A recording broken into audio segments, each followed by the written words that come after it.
ഞാൻ സത്യത്തിൽ ഞാൻ ഇങ്ങനെയുള്ള പരിപാടി പരമാവധി അങ്ങനെയുള്ള ഇതിലൊക്കെ ഒഴിഞ്ഞു മാറി നിൽക്കാറാണ് പതിവ്. കാരണം ഞാൻ സ്വയം നമ്മൾ കയറി വരുന്നൊരു സ്റ്റേജാണല്ലോ. അപ്പോൾ എന്തെങ്കിലുമൊക്കെ പറഞ്ഞ് വിവാദമായി പ്രശ്നങ്ങളൊന്നും ഉണ്ടാകണ്ടെന്ന് വിചാരിച്ചിട്ട് പരമാവധി ഇൻ്റർവ്യൂസോ ഇതുപോലെ പരിപാടിയൊക്കെ ഒഴിവാക്കാനാണ് പരിപാടി. അപ്പോൾ കമൻസൊക്കെ നമ്മൾ സ്വാഭാവികമായിട്ട് നമ്മൾ വായിച്ചു പോകലോ.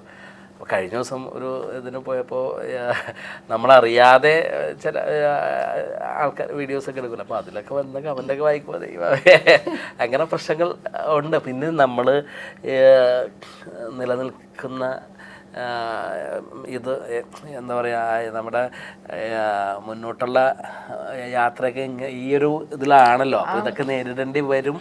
അത് സ്വാഭാവികമാണ്. പക്ഷേ മനുഷ്യനല്ലേ ചിലപ്പോൾ വിഷമം ഉണ്ടാവും, അല്ലെങ്കിൽ തന്നെ. അപ്പോൾ അതിൽ കൂടുതൽ ഈ തല വഹിക്കേണ്ട കാര്യമില്ല എന്ന് ബോധ്യമുണ്ടെങ്കിൽ പോലും നമ്മൾ ചിലപ്പോൾ അതിൽ നോക്കി പോകും.